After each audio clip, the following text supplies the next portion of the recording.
Olá, queridos, sejam bem-vindos a mais um Papo de Divã. Eu sou Bianca Cirilo e hoje nós vamos conversar sobre a relação entre abuso afetivo e ciúme. A primeira pergunta: Bianca, todos os abusadores são ciumentos? Não, nem todos os abusadores são ciumentos. Quando a gente tem o elemento ciúme e abuso afetivo, a gente tem ali uma bomba atômica. Na realidade, é a junção de dois grandes explosivos, ou seja, a personalidade abusiva, ela já traz todo um inconveniente, traz uma série de exigências que com certeza já atrapalha a convivência com esse indivíduo. Quando você tem a estrutura abusiva, quando você tem o traço de personalidade abusiva, você tem uma pessoa que já distorce a realidade, uma pessoa que já traz um prejuízo muito grande à convivência, que já traz um custo psicológico indiscutível. Quando esse elemento, isso resumidamente, falando de transtorno de personalidade de uma forma resumida, quando esse elemento, o transtorno, vem junto com o aspecto do ciúme, com o sentimento de ciúme, você tem ali um complicador muito grande, porque tudo aquilo que já é ruim numa personalidade abusiva ganha exatamente toda uma expressividade, todo um incômodo, todo um agravante quando você tem o elemento ciúme. Lembrando que ciúme, gente, é um sentimento que faz parte da vida humana, ou seja, como seres humanos nós experimentamos os afetos variados que fazem parte de toda a nossa subjetividade. Mas quando a gente está falando de ciúme no contexto do abuso afetivo, nós estamos falando de algo que intensifica o abuso, que ganha, que entra como mais uma ferramenta de controle. Lembrando que o abuso é exatamente, resumidamente, a personalidade abusiva é uma personalidade controladora, né? Os abusadores, eles têm exatamente uma necessidade muito grande de manobrar a sua vida, de decidir como você vai se comportar, ou seja, de decidir quais são as melhores atitudes. Então, assim, quando você tem uma pessoa ciumenta dentro desse contexto do abuso, você tem alguém ali que vai certamente transformar a sua vida em algo extremamente difícil. Você vai estar o tempo todo sob vigilância. Esse é o grande inconveniente, fora outras coisas que se desdobram a partir daí. Muito bem, qual é o primeiro, como é que a gente pode resumir a questão do ciúme bem sumariamente? Como é que a gente pode falar disso dentro do contexto de abuso? O ciúme, ele é o equívoco diante de uma necessidade de posse, ou seja, a pessoa ciumenta, ela acredita que o outro é dela. Ela tem uma relação com as pessoas de propriedade, de apego muito grande.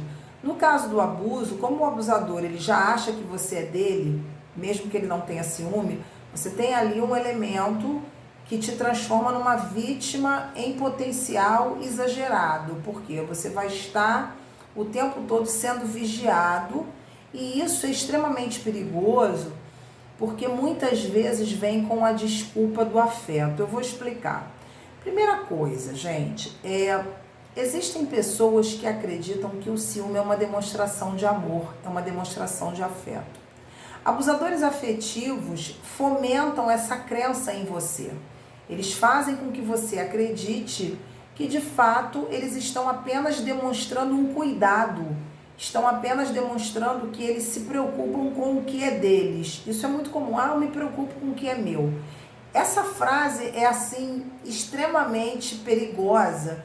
Primeiro vem a pergunta: você pertence a alguém? Alguém pertence a você? Porque quando uma pessoa diz isso, eu estou cuidando do que é meu, ela está partindo do pressuposto de que você é dele. Então, isso já é uma coisa esquisita. Seres humanos não são propriedades uns dos outros. Isso já é estranho.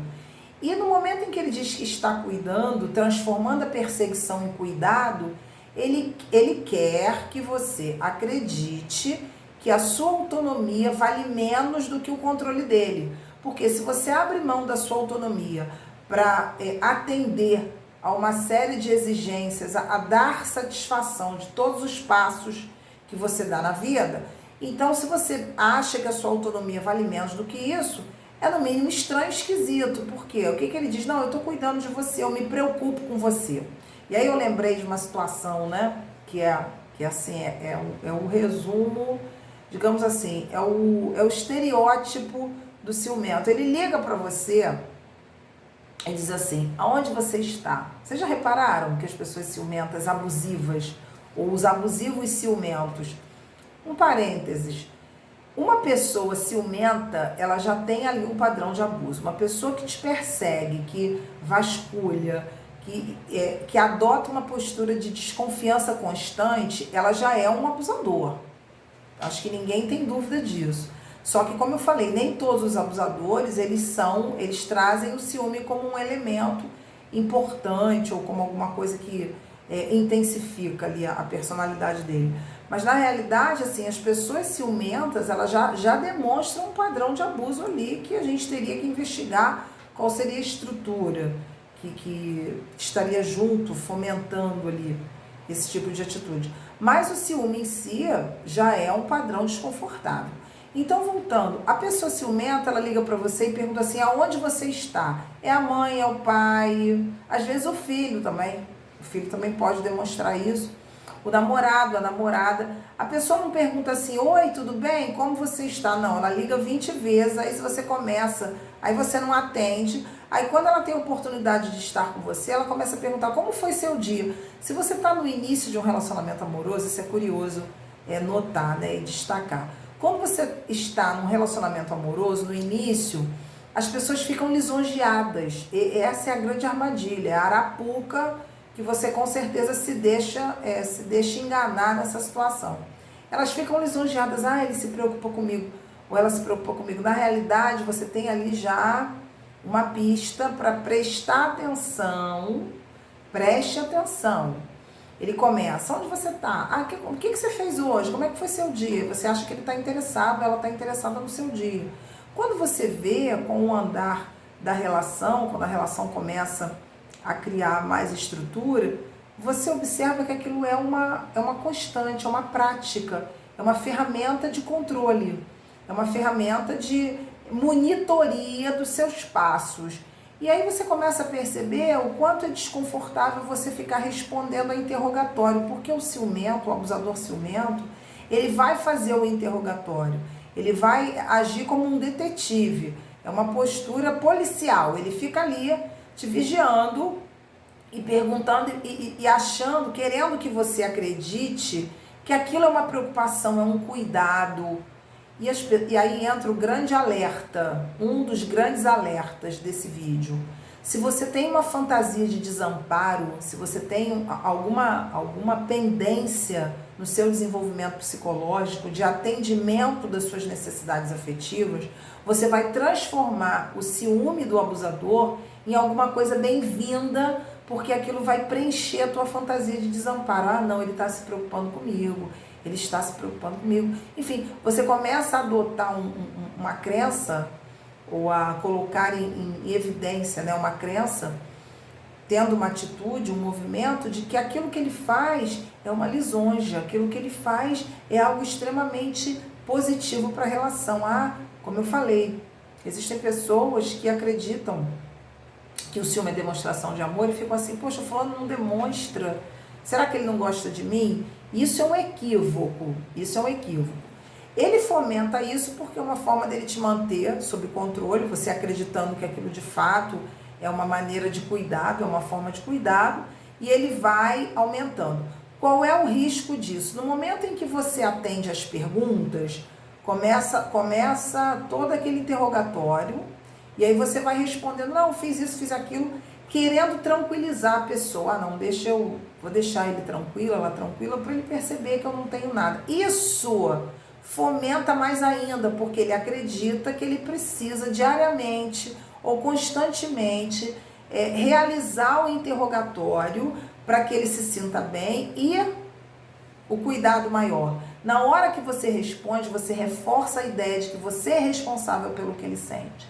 As pessoas não gostam de ouvir isso. Em geral, nós temos o hábito, muitos têm o hábito de acreditar que, aquela história que eu sempre falo, vai deixar a mamãe triste. A gente sempre tem o hábito de achar que o outro é responsável pelo que a gente sente, ou melhor, que nós somos responsáveis pelo que o outro sente, e o outro também acha que nós somos responsáveis. Ou seja, essa troca de que um é responsável pelo que o outro sente.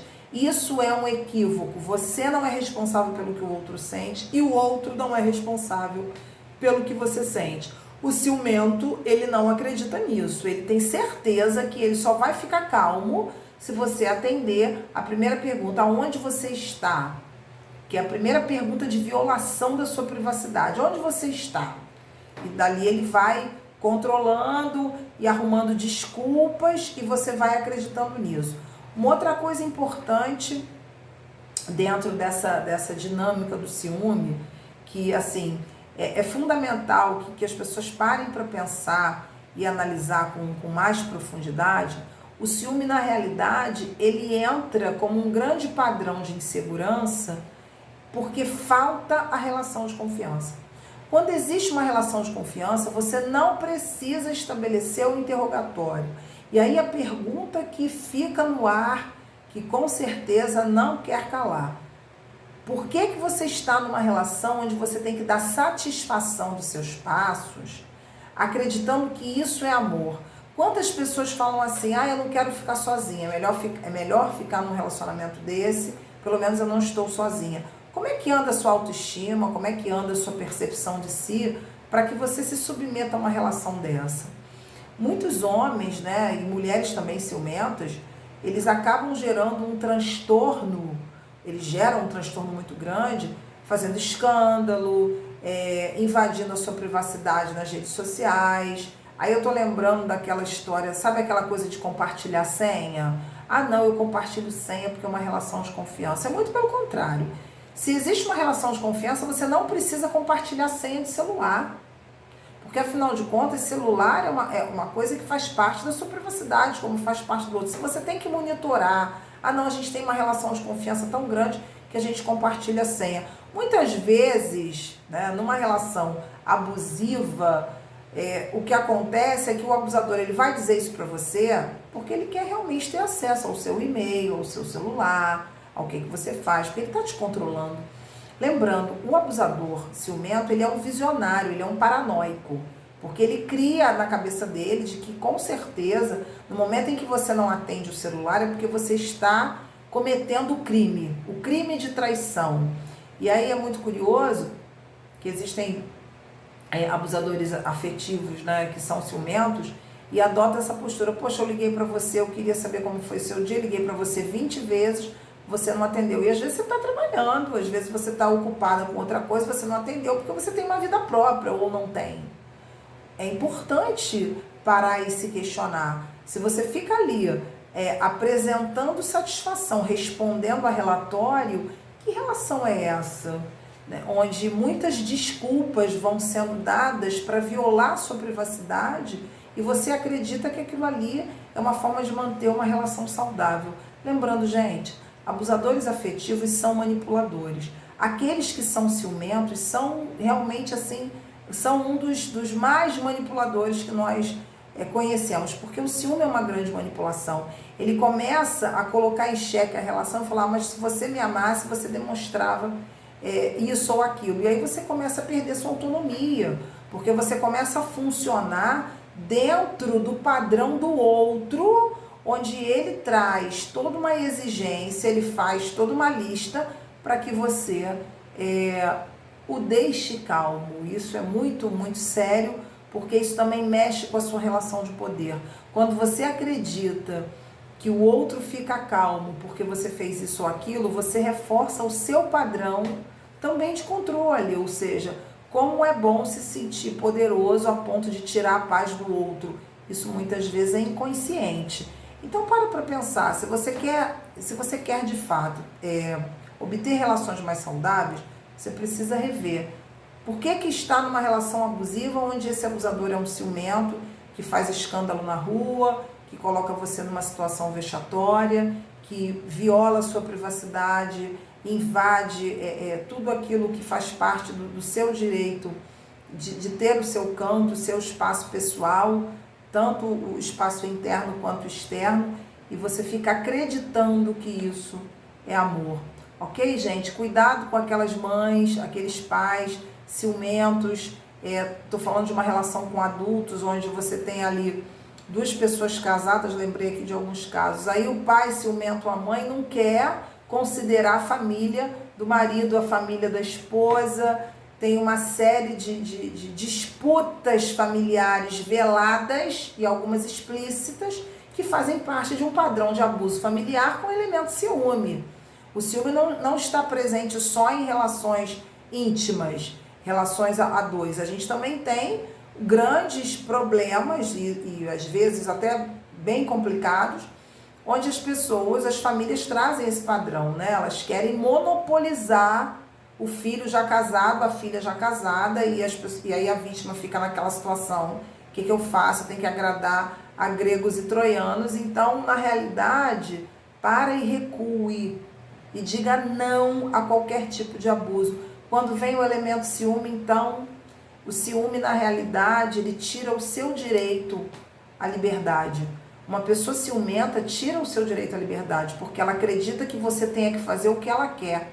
O que ela quer. Na realidade, eu lembrei aqui também de amizades abusivas, sabe? Quando as pessoas ficam assim: ah, não, mas eu não gosto quando você sai com um amigo tal. Ou então nem fala. Cria uma situação para que você fique monopolizado. O ciúme é monopólio. E todo monopólio, ele viola o seu direito à liberdade de se relacionar com quem você achar que é importante, com quem você quiser. E com certeza ele vai trazendo exigências descabidas que você desavisadamente vai atendendo e vai reforçando mais ainda o padrão do abusador, ok? Dar limites não é um processo fácil, mas é fundamental, principalmente quando você está lidando com um abusador ciumento, porque se você deixar, como eu falei no início, o abuso já é uma invasão à sua privacidade.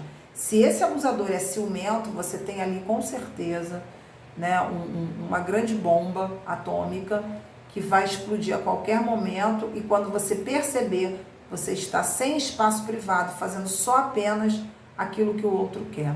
Ok, gente? Espero que esse conteúdo tenha sido útil, com certeza é sempre um prazer compartilhar. Fiquem atentos, aprendam a se conhecer, a cultivar o autocuidado, previnam-se de situações que possam ser situações nocivas, passem a ouvir os sentimentos de vocês, observar por qual o sentido de estarem nessa ou naquela relação, e principalmente digam não a qualquer abuso, principalmente se esse abusador for ciumento, lembrando que você não é responsável pelo que ele sente, até porque o que ele sente está na mente dele, não está no seu comportamento. Quando o ciumento diz que ele precisa ficar mais calmo a partir do seu comportamento, ele está mais uma vez transferindo responsabilidade para você, ok? Que é uma das ferramentas, né, das estratégias mais comuns, ou a mais comum dentro da postura de abusadores. Ok, gente? Um beijo grande no coração de todos vocês. Aqueles que não se inscreveram no nosso canal, se inscrevam. Para quem gostou desse vídeo, compartilhe, dê um like, para que a gente possa aumentar aí a nossa possibilidade de ajuda, atingir mais pessoas, ok? Estaremos juntos no próximo vídeo. Um beijo grande mais uma vez. Até a próxima.